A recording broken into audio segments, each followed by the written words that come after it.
आपण ऑलरेडीपर्यंत last time बघितलं ना की डिपार्टमेंटकडे काय पॉवर आहे, एक सेल्फ असेसमेंट आहे आणि स्क्रुटिनी ऑफ असेसमेंट होईल. स्क्रुटिनी ऑफ असेसमेंटमधनं काय लायबिलिटी असेल तर डायरेक्टली डिमांड पाठवू शकतील 73 किंवा 74चं. ऑडिटमध्ये पण जर लायबिलिटी काय दिसून आली तर 73, 74मध्ये जाईल. प्लस तिसरं आता काय आहे डिपार्टमेंटकडे पॉवर की इन्स्पेक्शन करायची प्रिमायसेसमध्ये टॅक्सपेअरच्या किंवा सर्च करायचं आणि सीजर. आता ह्याच्यामध्ये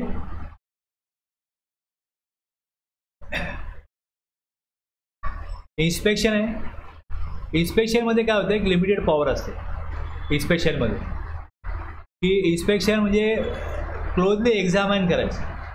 याच्यामध्ये नॉर्मली अकाउंट्स रेकॉर्ड चेक होतात, तोडफोड काय होत नाही, शोधून काढला जात नाही कुठे काय गुड्स ठेवलेत, कुठे काय बुक्स ठेवलेत.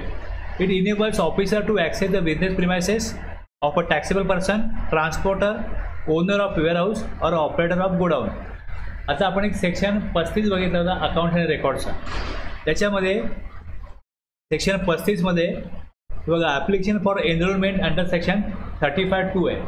ह्यात काय दिलं होतं की जे आता मी हा ऑप्शन काढला कुठं मला दाखवतो. हा जो ऑप्शन आहे हा मी काढला, ई-बिल पोर्टलला आलो, इथे रजिस्ट्रेशन एनरोलमेंट फॉर ट्रान्सपोर्टला क्लिक केली तर इथे वेअरहाऊस डेपो हे एनरोलमेंट नंबर घ्यायला लागतो 35(2) प्रमाणे. ह्या वेअरहाऊस डेपोला गोडाऊन, कोल्ड स्टोरेज आणि ट्रान्सपोर्ट सर्व्हिस. एखादा मॅन्युफॅक्चरर जेव्हा गुड्स मॅन्युफॅक्चरिंग करतो त्यानंतर ते गुड्स पोचवले जातात, तिथून बाहेर काढले जातात, सप्लाय तेव्हा सुरू होईल ना तिकडे.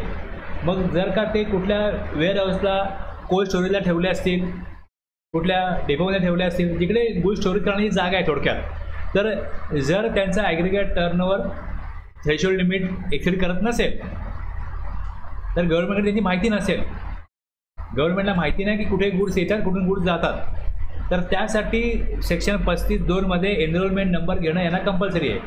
हे एनरोलमेंट नंबर घेतील, टॅक्स त्यांना भरायचा नाही आहे. पण जसं ई-बिल बनवलं जाईल, ई-बिल बनणार तिकडे गुड्स गेलेत, तिकडनं दुसरीकडे गेलेत, कुठे गेलेत, तर ती इन्फॉर्मेशन गव्हर्नमेंटकडे आहे. जर उद्या सर्च करायचं म्हटलं, काही इन्स्पेक्शन करायचं म्हटलं तर ऑलरेडी हा डेटाबेस गव्हर्नमेंटकडे असतो. कुठल्या गोडाऊनला गुड्स जातात, कुठल्या गोडाऊनमधनं मार्केटला येतात, त्या गोडाऊन, कोल्ड स्टोरेज आणि ट्रान्सपोर्टर हे घेऊन कोण जातं, ट्रान्सपोर्टर. पण ट्रान्सपोर्ट सर्व्हिस कोण देत असेल तर जर तो विषय नसेल तर त्याला एनरोलमेंट नंबर घेणं कंपल्सरी आहे. एनरोलमेंट नंबर घ्यायला पाहिजे जेणेकरून कळेल की कुठला ट्रान्सपोर्टर कुठून गुड्स कुठे प्रोव्हाइड करतोय, म्हणजे ते गुड्सची मुवमेंट होते.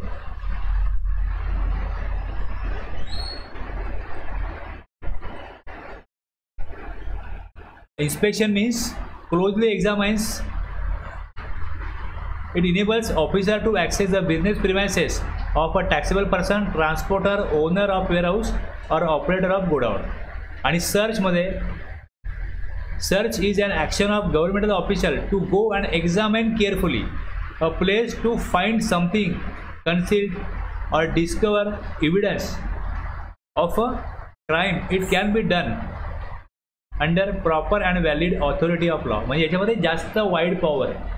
आणि जर तुम्ही याचे फॉर्म काढून बघाल, याचे जे फॉर्म आहेत इन्स्पेक्शनचे आणि सर्चचे,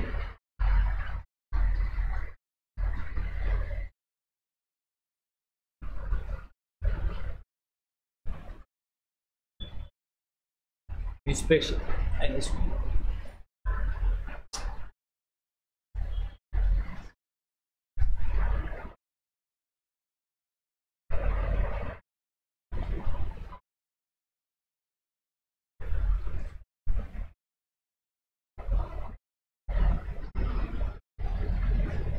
आला.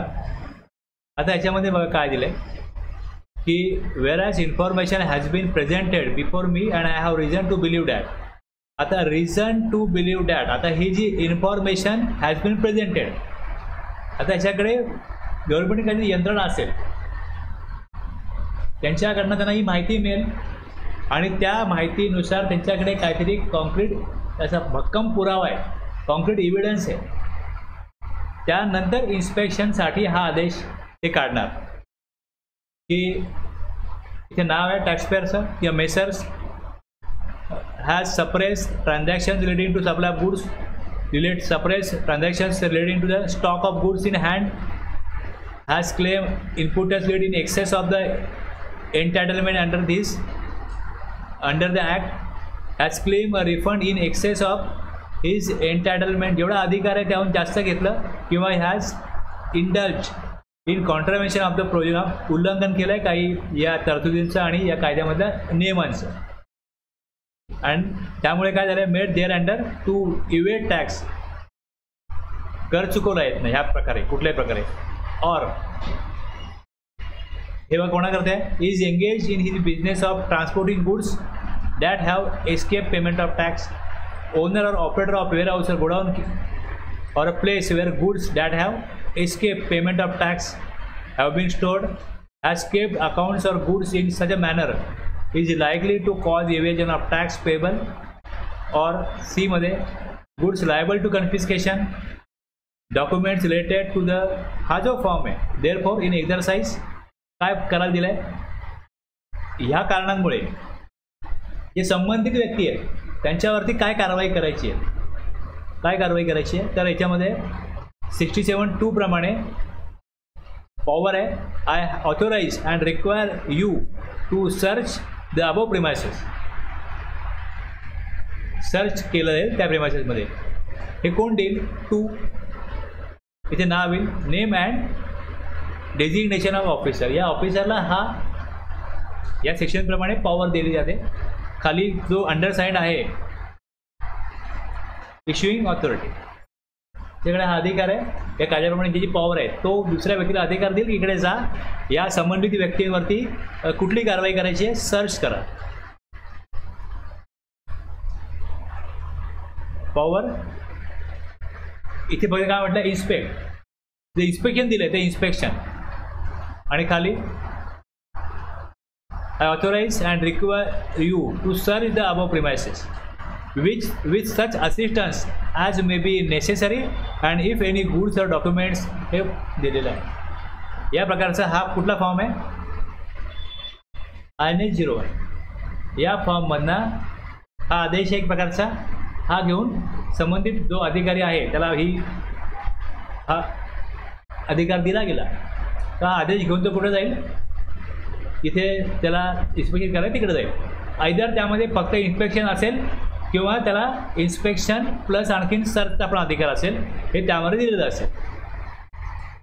सीजर काय असेल यामध्ये, seizure is an act of taking over something by force which is found in search, जे सर्चमध्ये सापडलं आहे,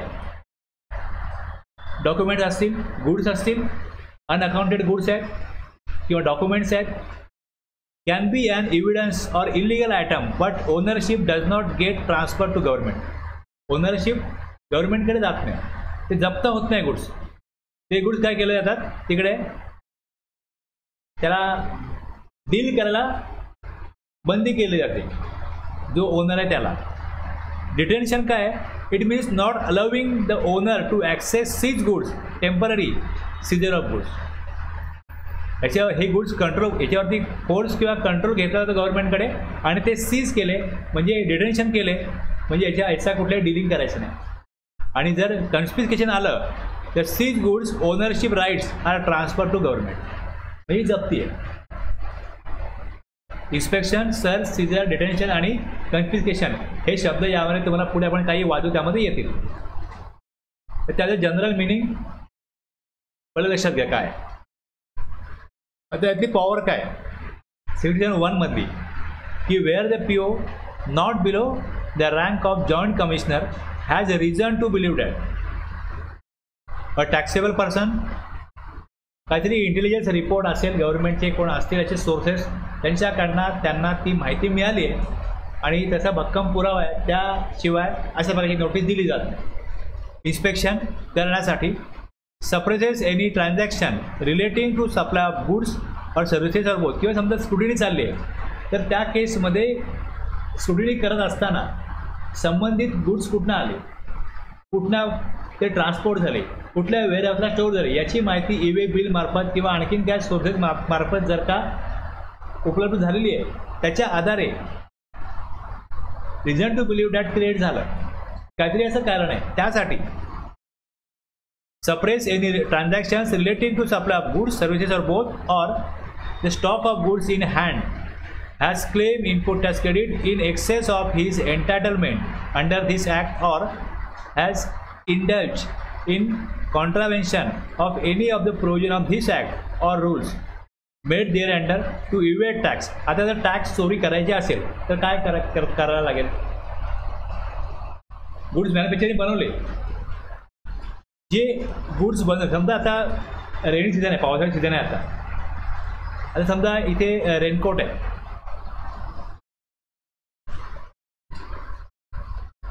रेनकोट आहे, एखाद्या कंपनीने 10,000 रेनकोट बनवले किंवा अगदी जरूया आपण 1,00,000 रेनकोट बनवले. कोणाला माहिती आहे किती बनवले? कंपनीलाच माहिती आहे. आता ह्याच्यामधले हे रेनकोट जे बनवले जातात, जसे रोजचं प्रोडक्शन होत असेल ते वेगवेगळ्या गोडाऊनला हे रेनकोट त्यांनी काय केले, वेगवेगळ्या शहरामध्ये पाठवले आणि त्याची क्वांटिटी त्यांनी मॅनेज केली की जर का या स्टेटमध्ये 1,00,000च्या अमाऊंटपर्यंत ई-वी बनवायला लागत नाही, ई-वी बनवायला लागत नाही. आता त्यांनी जर का 1,00,000चा 10,00,000चा अजून मोठा आकडा मी घेतो, 10,00,000चा माल बनवला आहे आणि तो मार्केटला पाठवायचा आहे, ते कसं पाठवतील? एक 90,000चा माल पाठवा, ई-वी बिलची गरज नाही, 80,000चा पाठवा, ई-वी बिलची गरज नाही. अशा प्रकारे लाखोचा माल जर पाठवत असतील ते आणि अशा वेगवेगळ्या वेअर हाऊसला स्टोअर करत असतील आणि नंतर ऑर्डरप्रमाणे मार्केटला पाठवत असतील, त्याच्यामध्ये इन्व्हॉल्व कोण कोण आहे? एक मॅन्युफॅक्चरर, पहिली पार्टी. जो मॅन्युफॅक्चरर आहे त्याला जर इव्हिजन ऑफ टॅक्स करायचे, टॅक्स चोरी करायचे, तो काय करेल? व्यवस्थित मॅनेज करेल की गुड्स घेऊन जा आणि मग दुसरी एक पार्टी मॅन्युफॅक्चर, दुसरी झाली जे ट्रान्सपोर्टर आहे, ई-वी बनवू नका कारण रिक्वायरमेंट लागू होत नाही. इनवॉइस बनवतो, जो इनवॉइस बनवला आहे, आता जर त्या कंपनीला इनवॉइसिंग लागू नाही आहे तर नॉर्मल इनवॉइस आहे, ई-वी बिलची प्रोविजन लागू होत नाही. जर ती चेकपोर्टला गाडी पकडलीच नाही, गव्हर्नमेंटला माहितीच नाही, तर जे बिल बनवलं आहे ते डमी बिल असेल ते फाडून टाकतील. ट्रान्सपोर्टरने हे गुड्स ट्रान्सपोर्ट केले. तिसरं, जे वेअर हाऊस आहे, या वेअर हाऊसमध्ये हे गुड्स राहिले आणि नंतर यथावकाश ते मार्केटला जशी मागणी आली तसे पाठवले गेले आणि तिकडनं विकले गेले. आता मार्केटला जेव्हा विकले गेले तेव्हा परचेस करणारा कोण आहे? B2C आहे, म्हणजे कॅशमध्ये व्यवहार झाला. मग 10,00,000 जर का त्यांनी बनवले असतील तर यातले त्यांनी जर का 3,00,000 ॲक्च्युअलमध्ये दाखवले आणि 7,00,000ची टॅक्स चोरी केली, असं होऊ शकतं की नाही होऊ शकत? आणि एकदा का हे विकले गेले का नंतर रिटर्न्सचा प्रॉपर भरणार 3,00,000चा, स्क्रुटिनीमध्ये काही येणार नाही, ऑडिटमध्ये काही येणार नाही. म्हणजे ज्या वेळेस ते गुड्स बनवले जातात, आयदर तुम्ही मॅन्युफॅक्चररवरती इन्स्पेक्शन करा किंवा ट्रान्सपोर्टरवरती काहीतरी इन्स्पेक्शन करा, तुम्ही गुड्स कुठले कधी काय नेले याच्यावरती काहीतरी कारवाई केली पाहिजे, किंवा वेअर हाऊसला किती गुड्स आले. म्हणजे अशी काही वेअर हाऊस आहेत ते अशा प्रकारचेच गुड्स ठेवतात, अनअकाउंटेड गुड्स, याचा कुठलाही टॅक्स घ्यायचा नाही. मग जर अशा प्रकारे जर काय इन्स्पेक्शन करायचं आहे किंवा रेट टाकायची आहे तर तिकडे बाबा एखादं वेअर हाऊस आहे ह्याच्याकडे 10, 12, 20, 15 असे मॅन्युफॅक्चर आहेत, त्यांचा माल तो ठेवतो. मग एका वेळेस त्या 10, 15, 20 जणांना पकडायचं असेल तर इन्स्पेक्शन एका वेळेस झालं पाहिजे. मग हे कसं आहे की ठराविक लोक हे धंदे करतात. ट्रान्सपोर्ट कंपनी असतील त्यांना ह्याच मजा येते. नॉर्मल बाबा एक ट्रान्सपोर्ट करायचं आहे तर 5,000 मिळतील, पण असा माल चोरीचा माल घेऊन जायचं आहे 10,000 मिळतात, मग हेच काम करायचं असे. त्यामुळे अशा एकंदरीत बिझनेसमध्ये जे लोक इन्व्हॉल्व आहेत त्याची माहिती गव्हर्नमेंटला केव्हा ना केव्हा कळतेच, कोण ना कोणती माहिती कळवतोच. कोण एम्प्लॉई असेल, कोणाला ना कोणाचं भांडण झालं तर कोण ना कोण ही माहिती कुठे ना कुठे बाहेर ती पडते. 2 वर्षांनी, 5 वर्षांनी, 10 वर्षांनी ती माहिती बाहेर जाणार आणि त्यातनं मग जर हे सगळं ट्रॅक करायचं असेल तर मग त्याच्यावरती इन्स्पेक्शन होऊ शकेल. म्हणजे आयदर गव्हर्नमेंटची यंत्रणा असेल स्वतःहून ते काहीतरी इन्क्वायरी किंवा इन्व्हेस्टिगेशन करून माहिती काही विचारायला टाकली पाहिजे यांचं काहीतरी गडबड आहे, किंवा कोणतरी असा त्यांना टिप देतो की इथे बाबा टॅक्स चोरी होते किंवा ह्या गोडाऊनला अशा प्रकारचा माल ठेवला जातो. मग तिकडे इथे कसं आहे, जसे गुड्स सप्लाय होत आहेत त्या वेळेसच इन्स्पेक्शन केलं तर अनअकाउंटेड गुड्स कळतील, तर मग तिथे टॅक्स चोरी रोखता येईल. म्हणून इन्स्पेक्शन किंवा सर्च ठेवलं आहे. स्क्रुटिनी रिटर्न कसं आहे, रिटर्न भरल्यानंतर तुम्ही बघणार, त्यात डाऊट आला तर जाऊन ॲक्च्युअलमध्ये त्याचा अकाउंट रेकॉर्ड चेक करणार. आणि ही आता तिसरी एक मार्ग आहे की जर ते प्लॅनिंगनी टॅक्स चुकवत आहेत, B2B सप्लाय करताना आपण आता जर का एक शॉप आहे त्या GT नंबर असेल तर तो 10 लाखाचा माल घेईल तर 3 लाखाचा तो विथ बिल घेईल, याचा टॅक्स जमा करेल. पण 7 लाखाचा माल जेव्हा घेईल तो तेव्हा हे अनअकाउंटेड गुड्स आहे, हे कुठेच ट्रॅक कधीच होणार नाही. ना याच्यावरती इन्कम टॅक्स भरला जाईल ना याच्यावरती GST गव्हर्नमेंटला मिळेल. दोन्हीकडून नुकसान आहे गव्हर्नमेंटचं, दोन्ही रेव्हेन्यू लॉस आहे.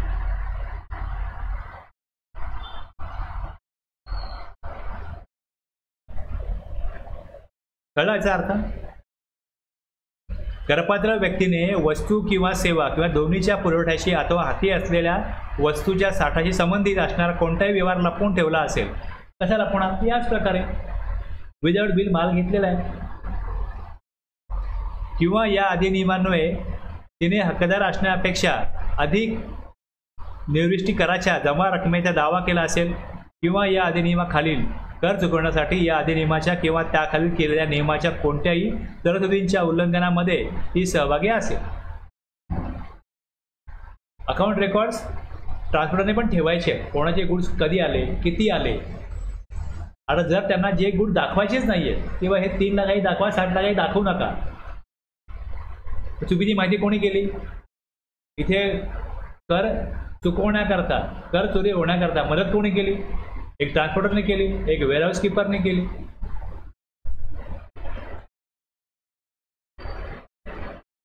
Any person engage in the business of transporting goods or an owner or operator of a warehouse or a godown or any other place is keeping goods which have escaped payment of tax or has kept his accounts or goods in such a manner as likely to cause evasion of tax payable. लक्षात घ्या, goods transport कोणी केले? ट्रान्सपोर्टरनी. तो जेव्हा काहीतरी बनवतो delivery consignment note बनवतो, त्या कन्साइनमेंट नोटला त्याला जेवढे गुड दाखवायचे तेवढेच दाखवले, बाकी दाखवले नाही. पण ट्रान्सपोर्ट करताना पण त्याची कन्साइनमेंट नोट खोटी आहे किंवा पहिले बनवेल प्रॉपर, कुठे चेकिंग झालं नाही, तर नंतर अकाउंट करताना, अकाउंट बनवताना, फाईलला लावताना कन्साइनमेंट नोट खोटी बनवायची. 10 लाखाचे गुड्स घेऊन चालले, दाखवायची 10 लाखाची कन्साइनमेंट नोट आहे, पण जर कुठेच काय पकडत नाही, पण नंतर ॲक्च्युअलमध्ये 3 लाखाचे गुड्स आणले हे दाखवायचे. या प्रकारे होऊ शकेल की नाही होऊ शकेल? मग हेच त्यात दिलेलं आहे की वस्तूंची वाहतूक करण्याच्या धंद्यात सहभागी असलेल्या कोणत्याही व्यक्तीने अथवा वखारीच्या म्हणजे वेअरहाऊस किंवा गोदामाच्या किंवा इतर कोणत्याही ठिकाणाच्या मालकाने किंवा प्रचालकाने ज्याच्या कराचे प्रदान करण्याचे टाळलेले आहे अशा वस्तू ठेवल्या असतील किंवा या अधिनियमान्वये देय असलेला कर चुकवण्याचा संभव आहे अशा अर्थाने त्याचे लेखे किंवा वस्तू ठेवल्या असतील, त्याचा अकाउंट त्याला मेंटेन केलं आहे. जर एखाद्या पार्टीकडनं गुड्स आलेत, त्यांनी 10 लाखाचे आलेत, 10 लाखाचे रेकॉर्ड केले पाहिजेत. तो रेकॉर्ड 3 लाखाचे दाखवतो, ॲक्च्युली स्टोर 10 लाखाचे करतो. ट्रान्सपोर्टर, वेअरहाऊस कीपर हे जर अशाच प्रकारे ॲक्च्युअल रिअल अकाउंट ठेवतील ते मॅन्युफॅक्चरर लगेच पकडले जाते, डिस्ट्रीब्युटर लगेच पकडले जाते. पण तसं होऊ नये, त्यांना जर ते मदत करतायत ते वेअरहाऊस कीपर किंवा ट्रान्सपोर्टर, तर अशा लोकांची ते व्यवहार करतील, बाबा हे मी एवढे गुड्स आणायचे आहेत पण तुझ्या अकाउंटला फायनली एवढे दिसले पाहिजेत, मग ते पण कारवाईस पात्र आहेत ना. ही may authorise to writing any other officer of central tax to inspect any place of business. मग इथे काय केलं आहे? ऑथोराईज केलं जाईल. of the taxable person or the person engaged in the business of transporting goods, owner or the operator of warehouse or godown or any other place. आपण सुरुवात काय केली इकडनं, PO not below the rank of joint commissioner has reason to believe that a taxable person त्यांनी tax चोरी केली आहे. दुसरं एनी पर्सन, तर मग जो PO आहे तो काय करेल, he may authorise in writing any other officer of central tax to inspect any places of business of the taxable person or the person engage in the business of transporting goods or the owner of the operator of, म्हणजे जे taxable person म्हणजे actually जो supplier आहे तो किंवा warehouse keeper किंवा transporter यांच्याकडे काय होईल, इन्स्पेक्शन होईल. आता याची पुढे जाऊन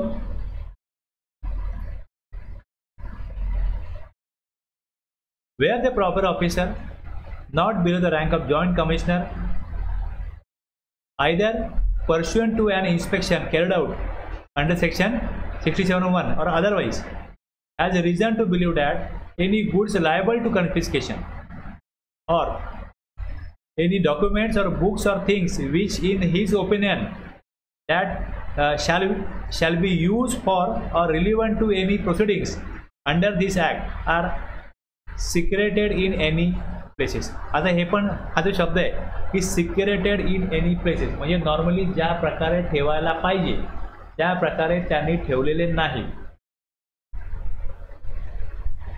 He may authorize in writing any other officer or central tax to search and seize or may himself search and seize such goods, documents or books or things. ही वाईट पॉवर आहे की फक्त इन्स्पेक्शन करू नका, की जर त्यांनी सिक्रेटेड प्लेसला ठेवले, कुठे भिंतीमध्ये ठेवले तर भिंती तोडा.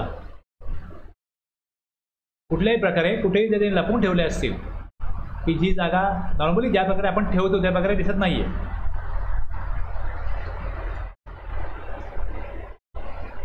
provided that where it is not practicable to seize any such goods, the proper officer or any officer authorized by him may serve on the owner or the custodian of the goods and order that he shall not remove, part with or otherwise deal with the goods except with the previous permission of such goods. म्हणजे जप्त करणं जर व्यवहार्य नसेल अशा वस्तू तर मग काय करेल, ते प्रॅक्टिकल नसेल जप्त करणं ते goods, where it is not seize करणं जर का तिथे व्यवहार्य नसेल, सीज म्हणजे स्वतःच्या ताब्यात घेत नाही गव्हर्नमेंट, पण त्याच्यावरती काय करतो, आपला कंट्रोल ठेवतो की हे गुड्स तुम्ही पुढे मूव्ह नाही करायचे किंवा ते सप्लाय नाही करायचे जोपर्यंत कारवाई पूर्ण होत नाही तोपर्यंत. परंतु अशा जेव्हा कोणत्याही वस्तू जप्त करणे अव्यवहार्य नसेल तेव्हा समुचित अधिकारी किंवा त्याने प्राधिकृत केलेला कोणताही अधिकारी अशा अधिकाऱ्यांच्या पूर्व परवानगी खेरीज मालक किंवा वस्तूंचा अभिरक्षक वस्तू हलवणार नाही किंवा त्याचा ताबा सोडून देणार नाही किंवा अन्यथा त्याची देवाणघेवाण करणार नाही असा आदेश बजावला जाईल. Provided further that the documents or books or things so seized shall be retained by such officer only for so long as may be necessary for their examination and for any inquiry or proceeding under this act. आता ही पुस्तकं कागदपत्र जप्त केली, त्याची काय छाननी केली, ते काम झालं. जोपर्यंत कारवाई करता आवश्यक आहे तोपर्यंत जवळ ठेवा, नंतर ते परत करा.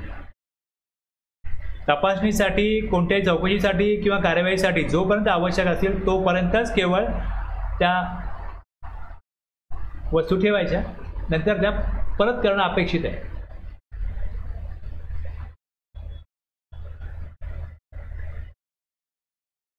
The documents, books or things referred to in section 67(2) or any other document, books or things produced by taxable person or any other person which have not been relied upon, ज्याच्यावरती काय अवलंबून नाहीये त्या डॉक्युमेंटवरती काय, for the issue of notice under this act or the rules made thereunder shall be returned कधीपर्यंत to such person within a period not exceeding 30 days of the issue of the said notice. या अधिनियमान्वये किंवा त्याखाली केलेल्या नियमान्वये notice काढण्याकरता ज्यावर अवलंबून राहता येणार नाही अशी जी कागदपत्र किंवा पुस्तकं किंवा वस्तू आहेत,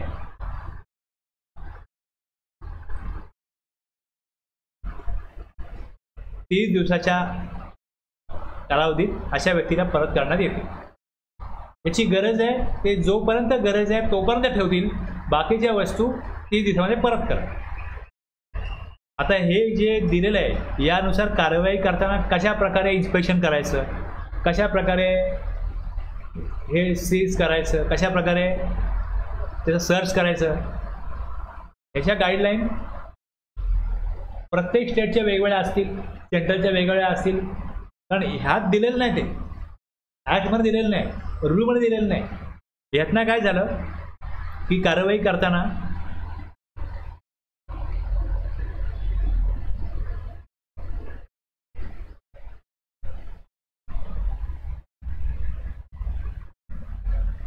जे पर्सनल लाईफ आहे टॅक्सपेअरचं ते डिस्टर्ब व्हायला लागलं.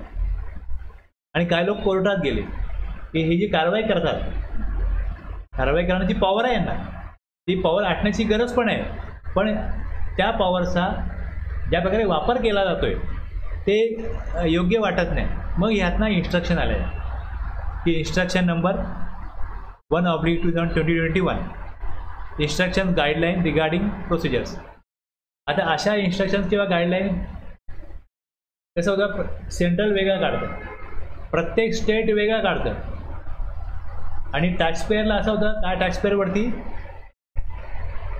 केंद्राची काय कारवाई होते, काय लोकांवरती राज्याची कारवाई होते. समजा एखादा नंबर जर का CGST मध्ये आहे त्याच्यावर त्यांची कारवाई होईल, एखादा SGST वरती आहे त्याच्यावर त्याची कारवाई होईल. तर टॅक्सपेअरला काय अनुभव येतो, अरे माझा मित्र आहे त्याच्यावरती वेगळ्या प्रकारे कारवाई झाली, तीच कारवाई माझ्यावरती वेगळ्या प्रकारे झाली. मग वन नेशन वन टॅक्स कुठे, एकच देशाकरता एकच कायदा आहे, मग ती कारवाई एकाच प्रकारे व्हायला पाहिजे. अजूनही हे प्रॉपर अलाइन नाही आहे. पण यातनं काय झालं, ज्या प्रकारे केसेस झाल्या यातनं एक गाईडलाईन दिल्या गेल्या की कशा प्रकारे काम केलं पाहिजे या सर्च प्रोसिडिंगमध्ये, हे दिलेलं आहे. आता हे ministry of finance, department of revenue आणि हे कोणाचं आहे, central board of India taxation custom. आता हे लागू आहे की नाही स्टेट गव्हर्नमेंटला, ते पाळत असतील की नाही हे कोण सांगणार, किंवा त्यांना हे बाइंडिंग आहे की नाही हे कोण सांगणार. आता समजा माझा एखादा नंबर सेंट्रलला आहे, मी त्यांना जाऊन बोललो स्टेटला माझं एक काम आहे ते मी असं करतो, ते बोलले स्टेटचं आम्हाला सांगू नका. स्टेटला बोललो सेंट्रलला अशाच प्रकारे मला ट्रीटमेंट दिली, स्टेटवाले म्हणतात आम्हाला ज्या गाईडलाईन आहेत त्याप्रमाणे आम्ही काम करतो. मी अशाच प्रकारे काम चालू आहे, दिसतं या प्रकारे काम चालतं. आता तुम्हाला इंटरनली काय गाईडलाईन असतील त्याप्रमाणे तुमच्या तुम्हाला काम करायचं. पण एवढंच आहे की ह्याच्यामध्ये याचा जो इम्पॅक्ट आहे की एखाद्यावर रेट पडते तो खूप मोठा असतो.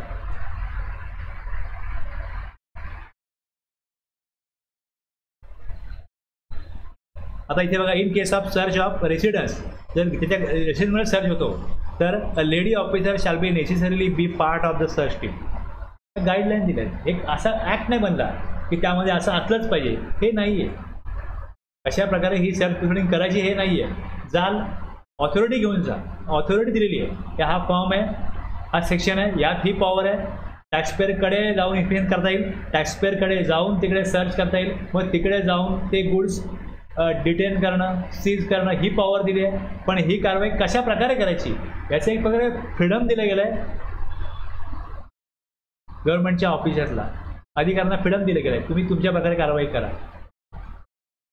त्यामुळे याच्यातनं ह्या गाईडलाईन अशा प्रकारच्या आल्या.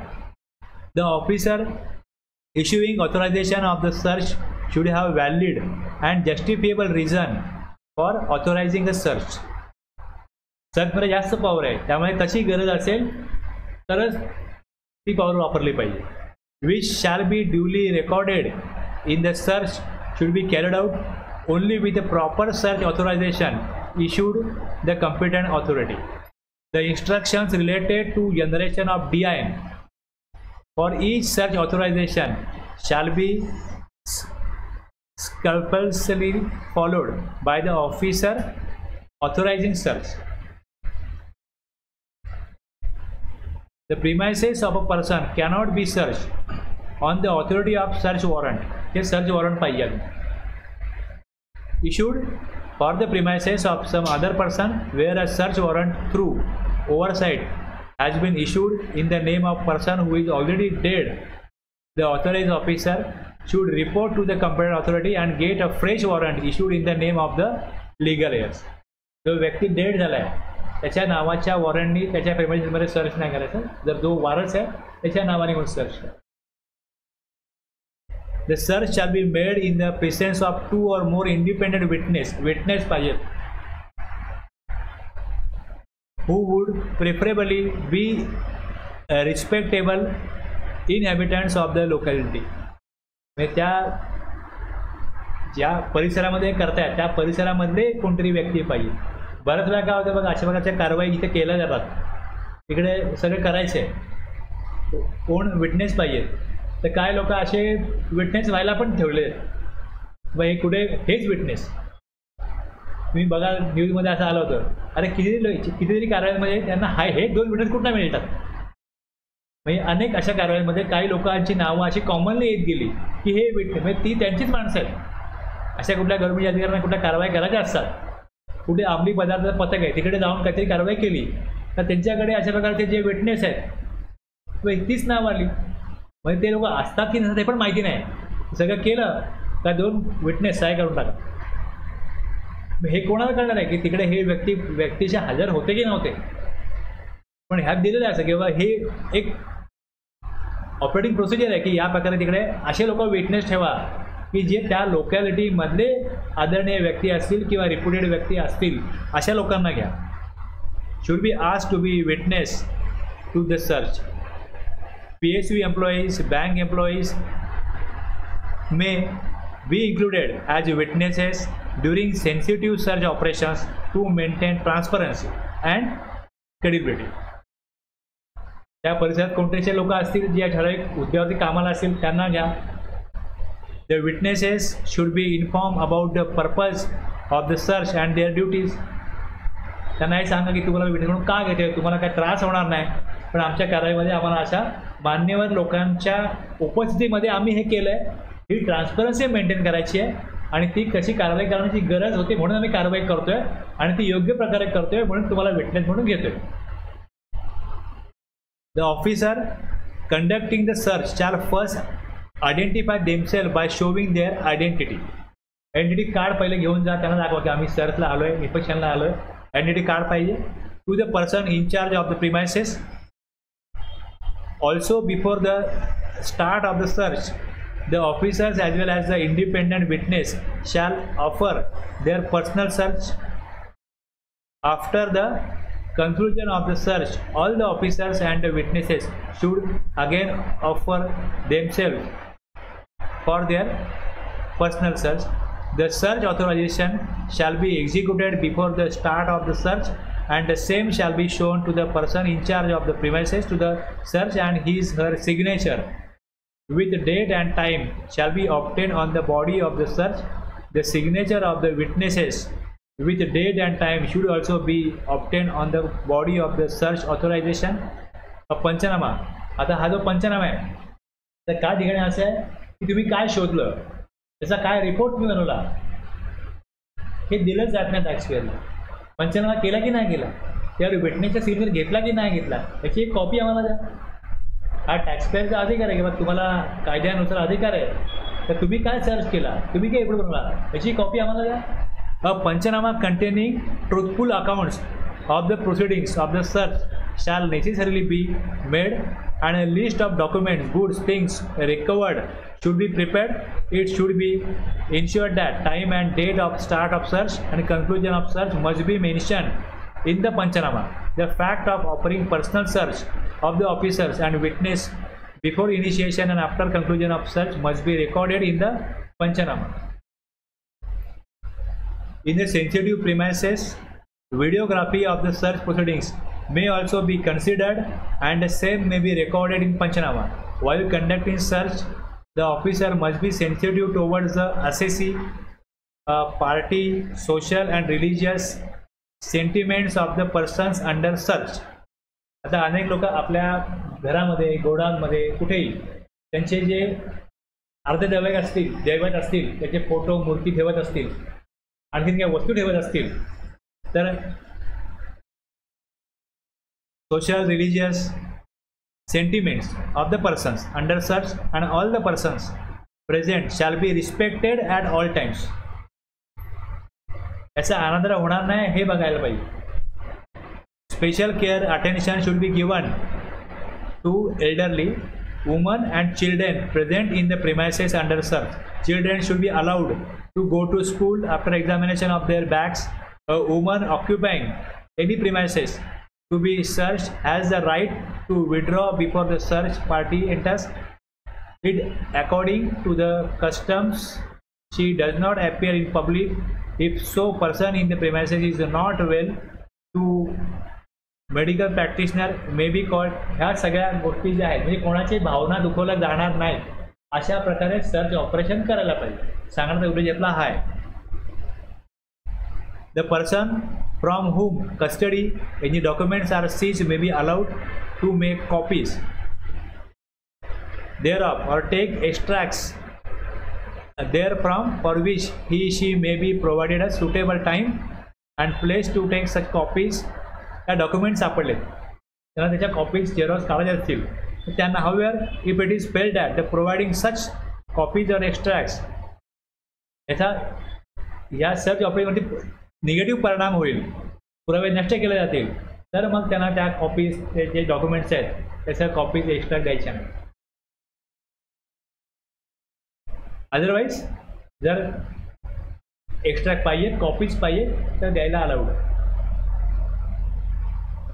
The officer authorized to search the premises must give each page of the Panchanama and annexure. A copy of the Panchanama along with all its annexure should be given to the person in charge of the premises being searched. काय शोधलं त्यांना ती copy द्या आणि त्यांच्याकडनं त्यांना ती मिळाली हे पण घ्या. तुम्हाला आम्ही दिलेली copy. Received acknowledgement in this regard may be taken. If the person in charge refuses to sign the Panchanama, the same may be pasted in a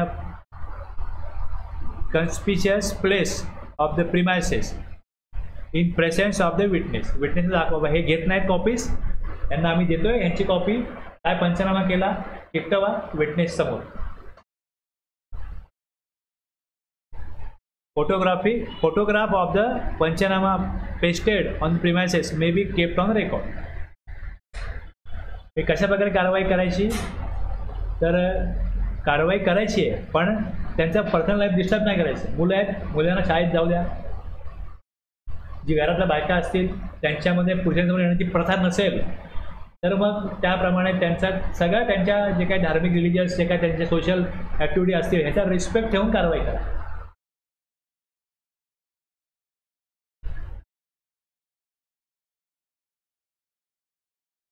In case any statement is recorded during the search, each page of the statement must be signed by the person. प्रत्येक पेजवर sign घ्या. Whose statement is being recorded, each page of the statement must also be signed by the officer. After the search is over, the search authorization duly executed should be returned to the officer who had issued the said search authorization with report regarding the outcome of the search. The names of the officer who had participated in the search should be written on the reverse of the search authorization. If such authorization could not be executed due to any reason, the same should be mentioned in the reverse of the search authorization, and a copy of the same may be kept in the case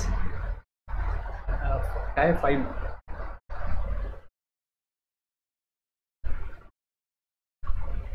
In the case filed before returning the same to the officer who had issued the said search authorization, the officer should leave the premises immediately after completion of the Panchanama proceeding. या प्रकारे हे guideline दिली आहे.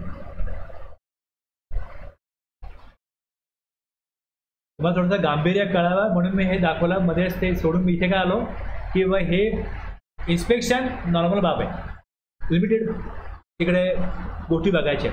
जसं तुम्ही गेलात election fake झालेले आहेत तर आणि फेक झालेले आहेत तर या प्रेमाचं जाऊन बघा तो बिझनेस आहे की नाही, त्यांनी जो रजिस्टर केला आहे बिझनेस तो त्या ॲड्रेसवर तो बिझनेस आहे की नाही, तिथे त्या ॲक्टिव्हिटी चालतात की नाही, त्यांनी जे रिटर्न्स वगैरे ते भरतायत त्याचप्रमाणे त्यांच्या अकाउंटिंगमध्ये अकाउंट रेकॉर्ड प्रॉपर चाललं की नाही. बस इनिशियली बघितलं, ओके बिझनेस चालू आहे, अकाउंट रेकॉर्ड बनवत, इनवॉइस बनवत आहेत, बस ह्याच्या पलीकडे काय नाही. पण ह्याच्यावर वायडर पॉवर पाहिजे असेल की गुड्स चेक करा, डॉक्युमेंट चेक करा, ते सर्च करा, तर मग इन्स्पेक्शनच्या पुढची पॉवर आहे, मग ती रेटच्या कॅटेगरीमध्ये येते.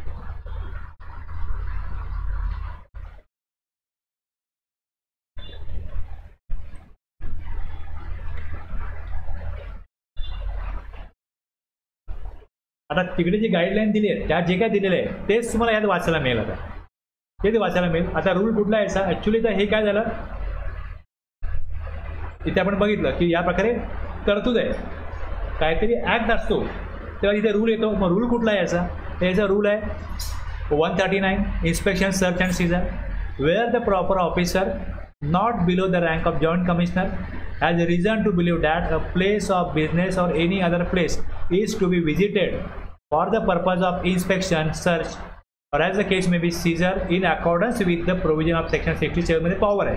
He shall issue an authorization form GST INH 01 authorizing any other officer subordinate to him to conduct the inspection or search, or as the case may be seizure of goods, documents, books, or things liable to confiscation. ठीक आहे. आता ते त्यांनी बघितले Caesar of goods आहे, document, books, things, याच्या आधारावरती goods actually काय दाखवत आहेत, बुक्स काय दाखवत आहेत. मग ह्याच्यावरती पुढे जर आणखीन कारवाई करायची असेल तर ते बुक्स जर कायमची पाहिजे असतील तर लायबल टू कन्फिस्केशन आहे, ते जप्त करा. Where any goods, document, books or things are liable to seizure, the PO or an authorized officer shall make an order of seizure. कशामध्ये येईल INH 02, म्हणजे बुक सापडले उचलून घेऊन जाऊ असं नाही, तर त्याचं काय येईल. आता हा जो फॉर्म आहे या फॉर्ममध्ये काय करायचं आहे बघा, INH 02 यात काय दिलं आहे, डॉक्युमेंट्स कोणाचे आहेत, where an inspection under section 67(1) आहे, search was conducted by me, ह्या डेट टाइम टाकला, इकडे फॉलोइंग प्रिमायसेस ते टाकलं, विच इज अ प्लेस, कोणाचा GST नंबर आहे ते आलं खाली, in presence of following witness आले, आणि मग खाली ती यादी आहे गुड्सची, कुठले गुड्स, किती गुड्स घेतले, त्यानंतर पुढे जाऊन बुक्स, डॉक्युमेंट, थिंग्स सीज केले. आलं लक्षात. या प्रकारे ऑर्डर ऑफ सीजर आहे, हे लिस्ट बनेल.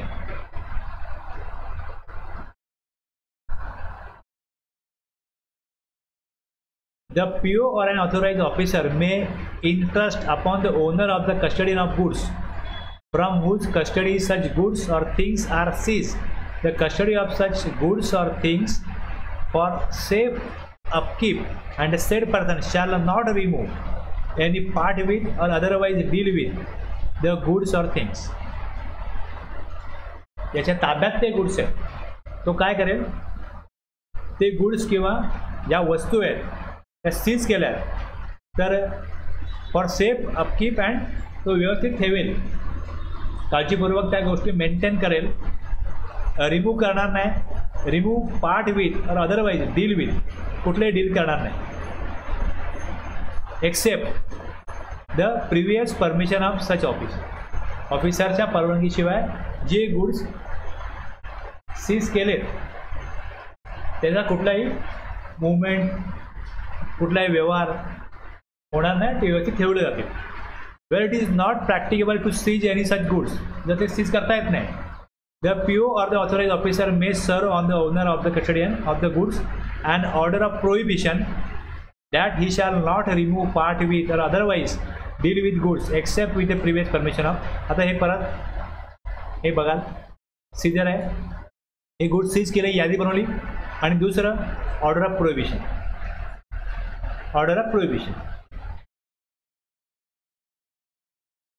ही पण यादी आहे, हे पण विटनेस दिलेत खाली.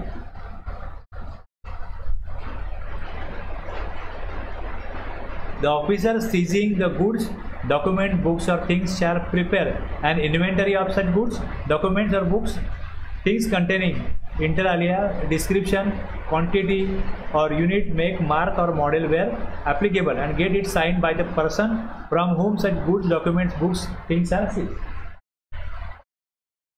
वेगवेगळे फॉर्म प्रिस्क्राईब केले, त्यानुसार हे सगळं नोंद करायचं आणि मग ते कंट्रोलमध्ये त्यांच्या POच्या राहणार. The officer authorized under section 67(2) shall have the power to seal or break open the door of any premises. कळलं? सर्चमध्ये सांगितलं की हा दरवाजा आहे, हे कपाट आहे, पण चावी नाही आमच्याकडे. चावी जे मालक आहेत, ओनर आहेत, शेट आहेत, त्यांच्याकडे, आम्हाला नाही माहिती. तोडा. लक्षात ना, जर कोणाकडेही अशा प्रकारे काय डॉक्युमेंट्स किंवा अशा प्रकारची माहिती आहे ज्याच्या आधारे टॅक्स चुकवला हे सिद्धवर असेल, तर कोणी ती काय असं ओपन ठेवून जाणार नाही ना, लॉक करून जाईल. मग ही चावी आमच्याकडे नसते, ही साहेबांकडेच असते, ही मालकाकडेच असते, ही सरांकडेच असते, ही शेटकडेच असते, असं कोण बोलत असेल तर मग सर ऑपरेशन पुढे कसं जाईल. The officer authorise under section 67(2) shall have the power to seal or break open the door of any premises or to break open any almirah, electronic devices, box, receptacle to which any goods, accounts, registers or documents of the persons are suspected to be concealed. दरवाजा सीलबंद करा किंवा तो तोडून उघडण्याचा अधिकार आहे याच्यामध्ये. जिकडे कागदपत्रे लपवण्याचा संशय आहे, कोणत्याही प्रकारचे वस्तू, लेखे, नोंदवया, मग जे कुठल्याही जागेत असो, अशा जागा, मग कपाट, इलेक्ट्रॉनिक साधनं, पेटी किंवा भांडे, काय ऑनलाईन डॉक्युमेंट्स आहेत, पासवर्ड आम्हाला माहीत नाही, ते अशा गोष्टी होतात.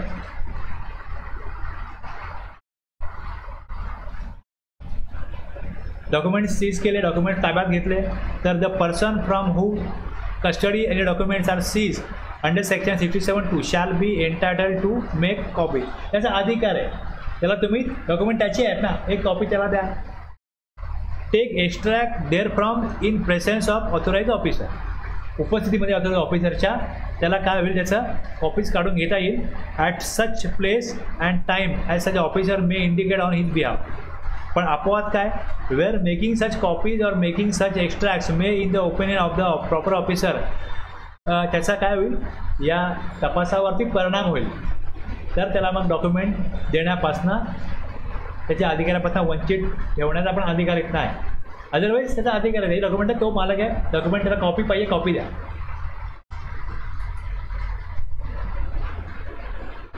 The goods so seize under section 67(2) shall be release on a provisional basis upon execution of a bond and furnishing of a security. म्हणजे जे काही गुड्स तुमच्या ताब्यात आहेत, जर ते अवैधरित्या मी स्टोअर केले, मी सांगेन पेवला गुड्स तुम्ही ठेवाल, माझा बिझनेस अडतो आहे, मला तुम्ही गुड्स द्या, कारवाई करायची ते करा, पण गुड्स मला परत करा.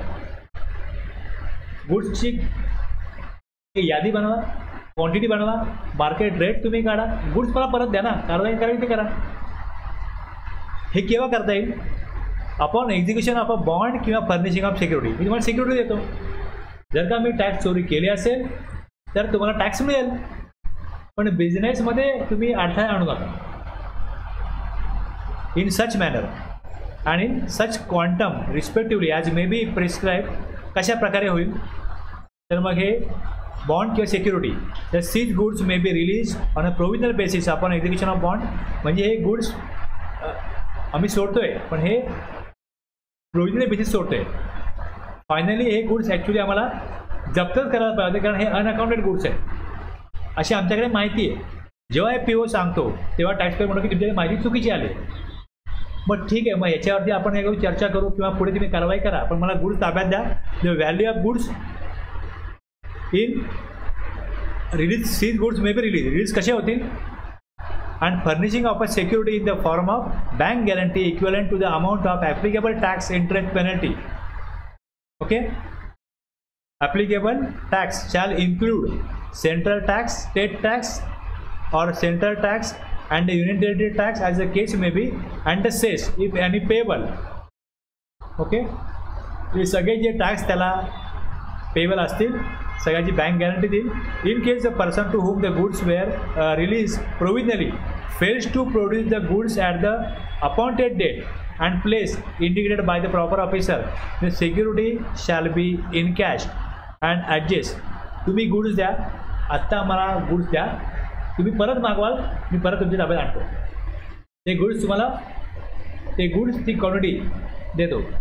आणि जर नाही दिले तर काय होईल, बँक गॅरंटी इन कॅश केली जाईल आणि जो त्याच्या अगेन्स्ट टॅक्स, इंटरेस्ट, पेनल्टी आहे पेबल ती वसूल केली जाईल. रूल 141 वेअर आत्ता कुठला बघितला, हा 140 बघितला. 141 मध्ये काय, procedure in respect of seize goods where the goods or things seize are of perishable किंवा हजार्डियस नेचर. आता कुठले असे गुड्स आहेत की जे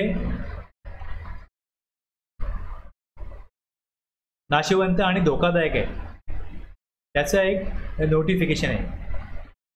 67(8) प्रमाणे notifies the goods or the class of goods which shall as soon as may be after its seizure under subsection 267(2) the said act be disposed of by the proper officer having regard to the perishable or hazardous.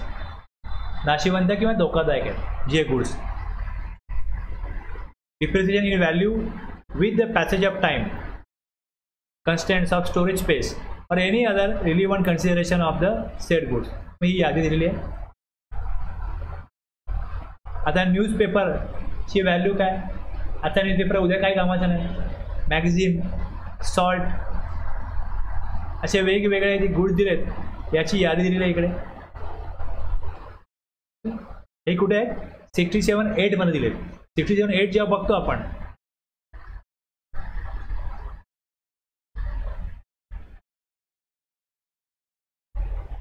इथपर्यंत मी आलो. Okay,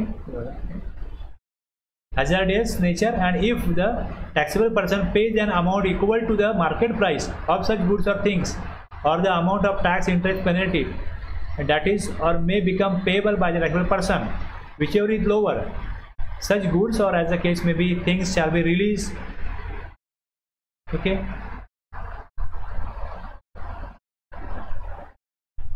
where the taxable person fails to pay the amount referred to in sub-rule 1 in respect of the said goods or things, the proper officer may dispose such goods or things and the amount released thereby shall be adjust against the tax. एक तर तुम्ही काय करा, हे goods जे आहेत याची आम्हाला जी टॅक्स पेबल आहे, इंटरेस्ट, पेनल्टी, ती अमाऊंट आहे. जर ते देत नसतील तर मग हे नष्ट करायचे, कारण की जर का पॅसेज ऑफ टाईम नुसार काय होईल, त्याचं डिप्रिसिएशन चालू होईल किंवा मग त्याची मार्केट व्हॅल्यू जी आहे ती डाऊन होईल. In respect of the said goods or things the proper officer may dispose of such goods or things and the amount release thereby shall be adjust again the tax.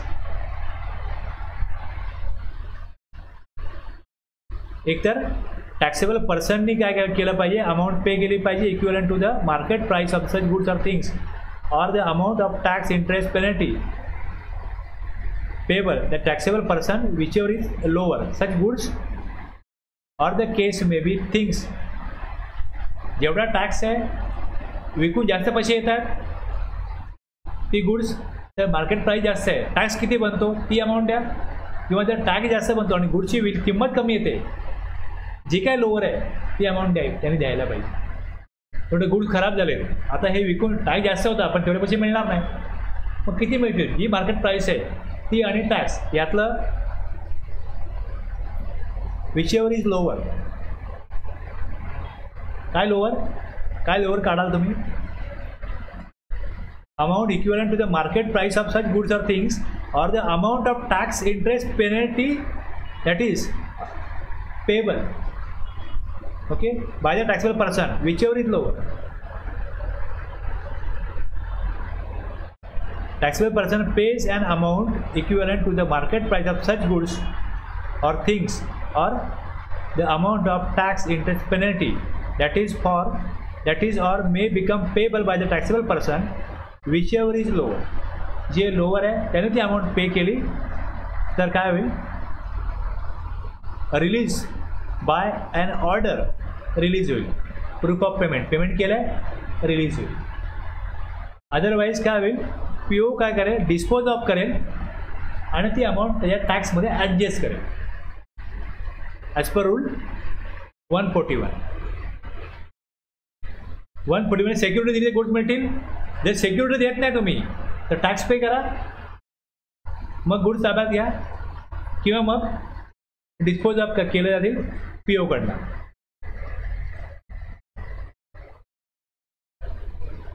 हेच form मी दिले तिकडे. Order of prohibition, bond for release of goods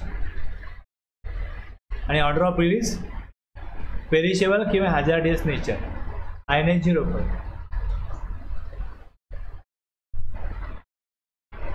आता त्याच्यामध्ये बघा, याच्यामध्ये 12 subsection आहेत, 12 आहेत. आतापर्यंत 6 बघितले आपण. 7वा काय बघा, goods shall be return if no notice within 6 months of seizure, extension 6 months by PO, where any goods are seize under section 67(2) and no notice in respect thereof is given within 6 months of the seizure of the goods, the goods shall be returned to the person from whose possession they were seized, provided that the period of 6 months may, on sufficient cause being shown, be extended by the proper officer for a further period not exceeding 6 months. आता असे कोणाचे goods seize केले तर त्याच्यावरती काय tax देणं लागतो. Seize and no notice, 6 महिन्यात नोटीस नाही काढली तर गुड्स परत करा. जेव्हा कोणत्याही वस्तू जप्त केल्यात 67(2) प्रमाणे आणि वस्तू जप्त केल्या पासून 6 महिन्याच्या आत त्याच्या बाबतीत कोणतीही नोटीस दिलेली नसेल, तेव्हा ज्या व्यक्तीच्या कब्जातून अशा वस्तू जप्त केल्या होत्या त्या व्यक्तीला त्या परत करण्यात येतील. परंतु 6 महिन्याचा कालावधी हा पुरेसे कारण दर्शवल्यानंतर 6 महिन्यापेक्षा अधिक नसेल, इतकी आणखी कालावधीकरता PO कडनं वाढवला जाऊ शकतो. Okay. 67(8) the government may having regard to the perishable. आता हे कशा करताय, नाशिवंत आणि धोकादायक वस्तू करताय. याची व्हॅल्यू कमी होणार काळानुसार. Depreciation in the value of goods with the passage of time आणि कन्स्टंट्स ऑफ स्टोरेज स्पेस. दुसरं मर्यादा आहे स्पेस करण्याकरता, किती वेळ गव्हर्नमेंट हे स्टोअर करून त्याचं भाडं भरत बसेल. जर गव्हर्नमेंटकडे गोडाऊन नाही आहे, त्यांनी प्रायव्हेट गोडाऊनला ठेवलं भाडं भरायला लागेल. आणि स्वतःच्या गोडाऊनमध्ये पण ते ठेवलं तरी त्याचा पण त्या वस्तू प्रॉपर राहाव्या म्हणून त्याची पण काळजी घ्यायला लागते, मग त्याच्याकरता पण खर्च होतो. or other relevant consideration by notification specify the goods or class of goods which shall as soon as be after its seizure 67(2) be disposed of by the PO in such manner. कशा प्रकारे dispose केलं जाईल, मग हे notified goods आहे. Okay, कळलं एवढं. 67(9) inventory report where any goods being goods specified under subsection 8 have been seized by PO or any officer authorized by him under section 67(2), he shall prepare an inventory of such goods. यादी बनवाए. The provision of the Code of Criminal Procedure 1973 relating to search and seizure हे कशा प्रकारे केलं पाहिजे, हे criminal procedure 1973 आहे. Shall so far as be apply to search and seizure under this section subject to the modification. आता इथे जे हा कोड ऑफ क्रिमिनल प्रोसिजर आहे त्याचा रिपोर्ट मॅजिस्ट्रेटला द्यायला लागतो. आणि इथे रिपोर्ट कोण घेतं, याच्यामध्ये कमिशनर मेन ऑथॉरिटी आहे. म्हणून तिकडे CPC मध्ये कोड ऑफ क्रिमिनल प्रोसिजरमध्ये जिकडे मॅजिस्ट्रेट शब्द आहे, GST काय करा तिकडे कमिशनर हा समजावा, हा कमिशनर शब्द असतो.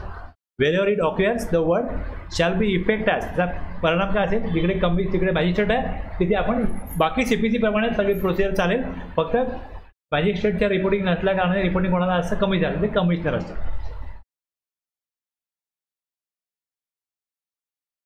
Where the PO has reason to believe that any person has evaded or is attempting to evade the payment of any tax. म्हणजे कर जेव्हा समुचित अधिकारास कोणत्याही व्यक्ती कोणत्याही कराचे प्रदान चुकवीत आहे किंवा चुकवण्याचा प्रयत्न करीत आहे असे त्यास सकारानं वाटत असेल तेव्हा तो he may for reason to be recorded in writing seize the accounts, register or documents of such person produced before him and shall grant a receipt for the same and shall retain the same for so long as may be necessary in connection with any proceeding under this act or the rules made. कागदपत्रे जप्त करू शकेल, त्याची पावती देईल आणि खटला भरण्यासाठी या अधिनियमान्वये किंवा त्याखाली केलेल्या नियमान्वये कोणत्याही कार्यवाहीच्या संबंधात आवश्यक असेल तोपर्यंत ठेवून घेईल. ही पॉवर 67(11) मध्ये.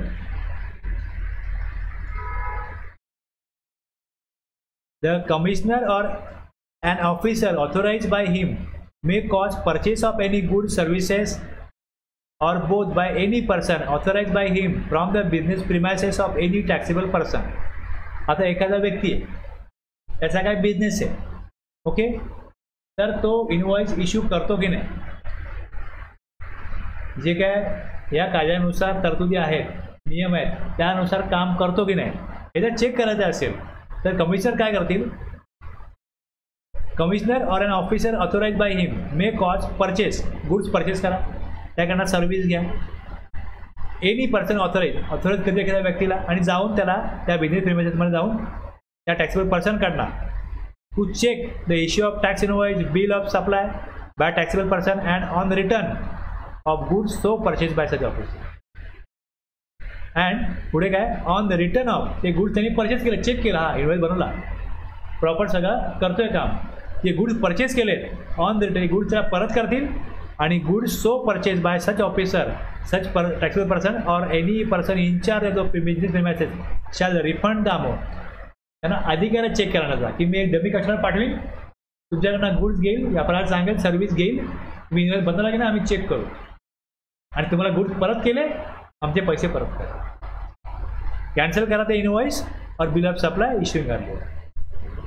आयुक्तास किंवा त्याने प्राधिकृत केलेल्या अधिकाऱ्यास कोणतीही करपात्र व्यक्ती पुरवठ्याची कर बिजके किंवा देयके देत याची तपासणी करण्यासाठी अशा करपात्र व्यक्तीच्या धंद्याच्या जागेमधून त्याने प्राधिकृत केलेल्या कोणत्याही व्यक्तीद्वारे कोणत्याही वस्तू किंवा सेवा अशा दोन्हींची खरेदी करण्याची व्यवस्था करता येईल आणि अशा अधिकाऱ्याने अशा प्रकारे खरेदी केलेल्या वस्तू परत केल्यावरती करपात्र व्यक्ती किंवा धंद्याच्या जागेची प्रभारी असलेली कोणतीही व्यक्ती यापूर्वी दिलेले पुरवठ्याचे कोणतेही करबीजक किंवा देयक रद्द केल्यानंतर अशा वस्तूपोटी अशा प्रकारे प्रदान केलेल्या रकमेचा परतावा करेल. अधिकार दिलाय की मी या व्यक्तीला अधिकृत केला होता तुमच्याकडे येऊन टेस्ट करायला की तुम्ही प्रॉपर नियमाप्रमाणे इनवॉइस बनवता की नाही, गुड्स दिल्यावरती गुड्स देण्या अगोदर इनवॉइस बनवता की नाही, प्रॉपर पेमेंट घेता की नाही, चेक केलं, आता एक गुड्स परत घ्या, पैसे परत द्या. त्याला पैसे परत द्यायला लागतील कारण की 67(12) मध्ये तशी तरतूद आहे. आम्ही एकदा घेतलेले गुड्स परत करत नाही, बघा आमचा नियम आहे, हे त्याला लागू नाही, हे याला लागू नाही, ओके. कारण ह्याचा उद्देश वस्तू परचेस करणं नाही आहे, ह्याचा उद्देश तो कायद्यानुसार इनवॉइस बनवतो की नाही हे आहे.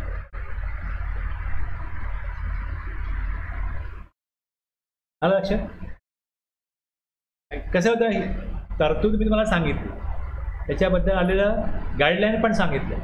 जेव्हा तुम्ही ॲक्च्युली याच्यामध्ये भाग घ्याल तेव्हा तुम्हाला कळेल की कशा प्रकारे कार्य करण्याचा अधिकार आहे आणि जी CPC पण दिलं आहे ते नक्की CPC मध्ये पण काय ॲक्च्युली प्रोसिजर आहे.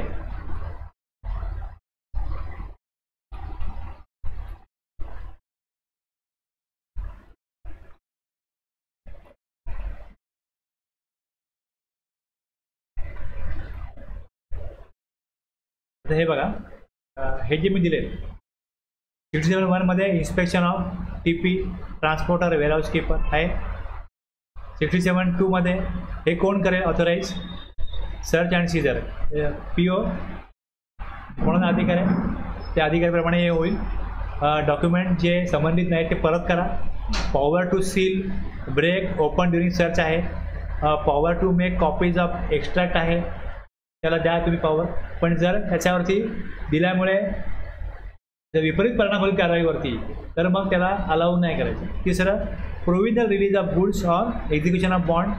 Goods shall be return if notice not issued within 6 month. Disposal of perishable hazardous nature of goods, त्याची यादी दिलेली आहे, नोटिफाय केलेत गुड्स. 67(9) प्रमाणे इन्व्हेंटरी रिपोर्ट बनवा त्या गुड्सचा. CPC प्रोव्हिजन फॉलो होईल. 67(10) सांगतो. आणि 67(11) मध्ये PO may seize return good documents account register हे दिलं आहे. आणि गुड्स टेस्ट करा इनवॉइस प्रॉपर बनवतो की नाही.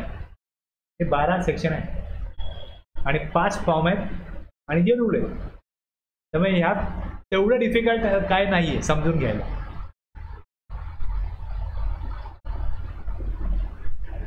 समजलं ना.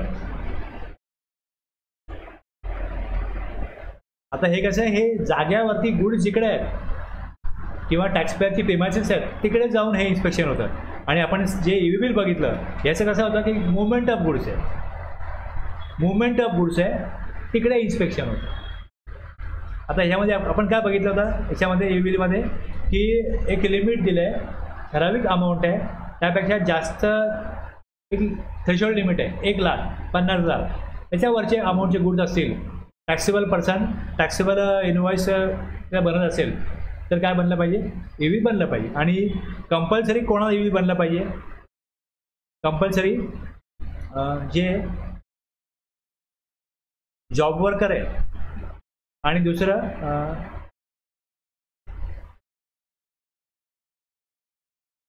जे CTP हँडीक्राफ्ट गुड्स किंवा नोटिफाईड हँडीक्राफ्ट गुड्स ज्यावेळेस यांना एक्झाम केले, थ्रेशोल्ड लिमिट त्यांच्या नाही आहे पण ते गुड्सचं मुवमेंट करू शकतात, पण त्यांना EV बिल कंपल्सरी आहे. अमाऊंट किती पण असो, जॉब वर्करला पण अमाऊंट किती पण असो त्यांना EV बिल कंपल्सरी आहे. जॉब वर्कर किंवा हँडीक्राफ्ट गुड्सचे सप्लायर नाही आहेत तर बाकीच्यांना लिमिट आहे की 50,000 राज्याबाहेर आणि महाराष्ट्रामध्ये 1,00,000 लिमिट आहे. जर टॅक्सेबल गुड्सचा सप्लाय होतो तर इनवॉइस EV बिल बनवलं पाहिजे आणि डॉक्युमेंट बरोबर ठेवले पाहिजे. आणि बाकी मग जे आपण बघितले सगळे बरोबर. आणि याचं काय होईल? इन्स्पेक्शन होईल, EV बिल प्रमाणे गुड्स चेक होऊ शकतात, डॉक्युमेंटचं व्हेरिफिकेशन होईल, गुड्स व्हेरिफिकेशन होईल. गाडी चेंज केली किती EV बिल किती काळाकरता व्हॅलिड राहील, मग त्याची व्हॅलिडिटी इतर तरतुदी येतात.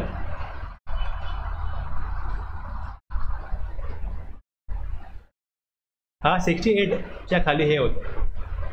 67 जागेवर तपासणी होईल आणि 68 मध्ये मुवमेंट ऑफ गुड्स होईल तेव्हा मग तपासणी होईल. 69 जो आहे हा अरेस्ट कधी होऊ शकते, अरेस्ट कधी केले जाऊ शकते याच्यामध्ये हा सेक्शन मी घेणार आहे. सेक्शन 122 ते 138 घेईन, त्यात मी हा घेईन. ओके, हा मी दिला इकडे ऑफेन्स आणि पेनल्टीजमध्ये. पेज नंबर 14 तो टॉपिक 14 आहे, त्याच्या 22 नंबर पेजला हे मी कवर केलं. Power to summon person to give evidence and produce document. आता समनसाठी पण असं आहे, तुम्ही ह्याचं पण आहे ना, या समनसाठी पण गाईडलाईन दिल्या गेलं. याचं पण एक असं इंस्ट्रक्शन आलेलं आहे की कोणालाही बोलवायचं नाही. एखादा व्यक्ती तुम्हाला कोऑपरेट करतोय तर त्याच्याकरता अशा प्रकारे त्याला बोलावणं लिगली यायला लागेल तुम्हाला. अशा प्रकारची पॉवर आहे की the proper officer under this act shall have power to summon any person whose attendance he considers necessary either to give evidence, काहीतरी पुरावे देण्याकरता, or to produce a document or any other thing in any inquiry in the same manner as provided in the case of civil code under the provision of the Code of Civil Procedure 1908. दिवाणी प्रक्रिया संहिता 1908 तरतुदी नव्हे, एखाद्या दिवाणी न्यायालयाच्या बाबतीत तरतूद केलेली असेल त्या तरतुदीने कोणत्याही चौकशीमध्ये एकतर पुरावा देण्यासाठी किंवा कागदपत्रे किंवा अन्य गोष्ट सादर करण्यासाठी ज्या व्यक्तींची उपस्थिती त्यास आवश्यक वाटेल अशा कोणत्याही व्यक्तीस समन्स पाठवण्याचा अधिकार असेल.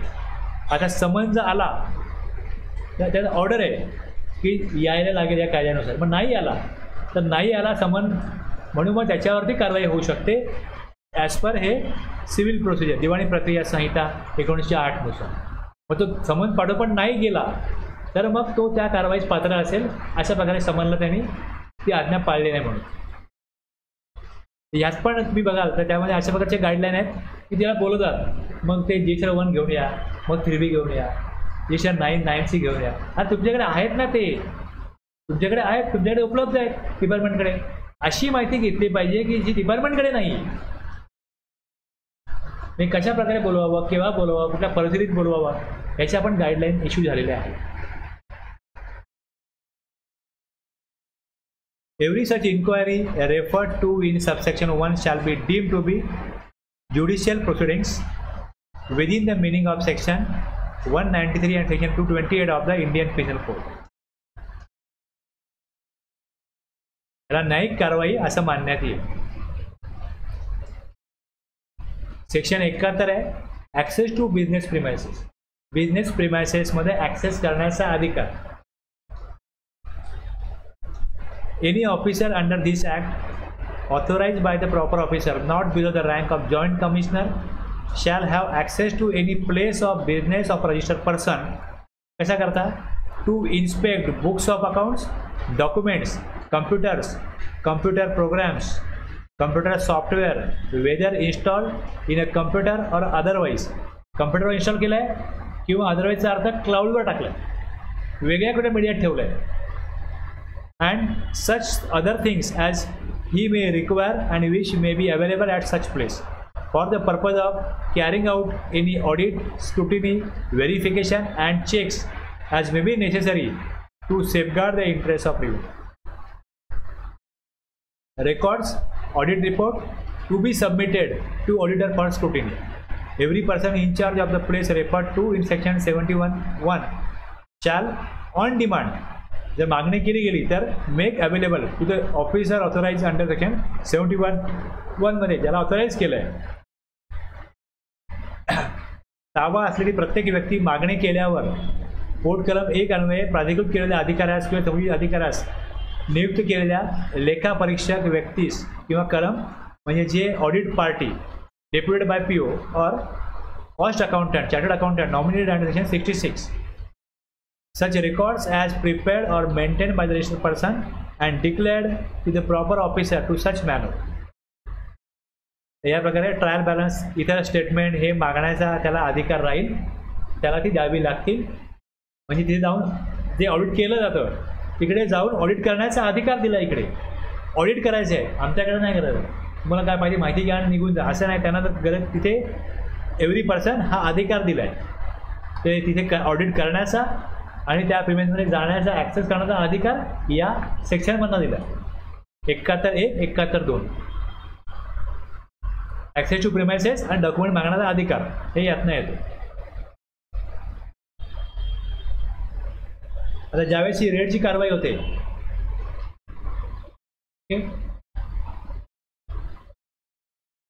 एक वेळेस अक्षय कुमारचा पिक्चर आहे आणि Anupam Kher,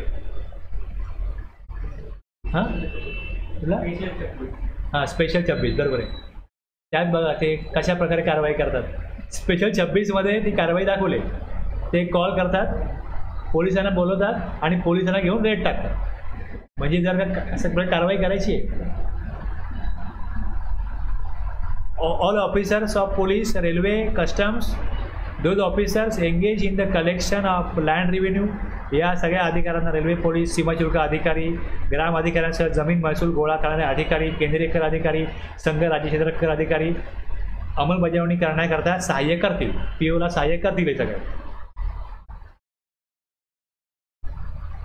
the government may by notification empower and require any other class of notify करतील की अदर कोणाला मदतीला घ्यायचं आहे. आयुक्त जेव्हा तसे करण्याची मागणी करेल तेव्हा शासनास अधिसूचनेद्वारे या अधिनियमाच्या अंमलबजावणीमध्ये समुचित अधिकाऱ्यांना सहाय्य करण्यासाठी इतर कोणत्याही वर्गाच्या अधिकाऱ्यांना अधिकार प्रदान करण्यात येतील आणि फरमावता येईल. आणखीन कोणाला मदतीला घेता येईल किंवा जे लागतील ते नोटिफिकेशनद्वारे सांगितलं जाऊ शकतं. ओके, हे आपलं काय होतं, इन्स्पेक्शन सर्च इधर अरेस्ट मी, जेव्हा ऑफेन्स पेनल्टीज घेईन त्यावेळेस सांगेन. कळलं एवढं? थांबूया ना, ते ब्रेक घेऊया ना.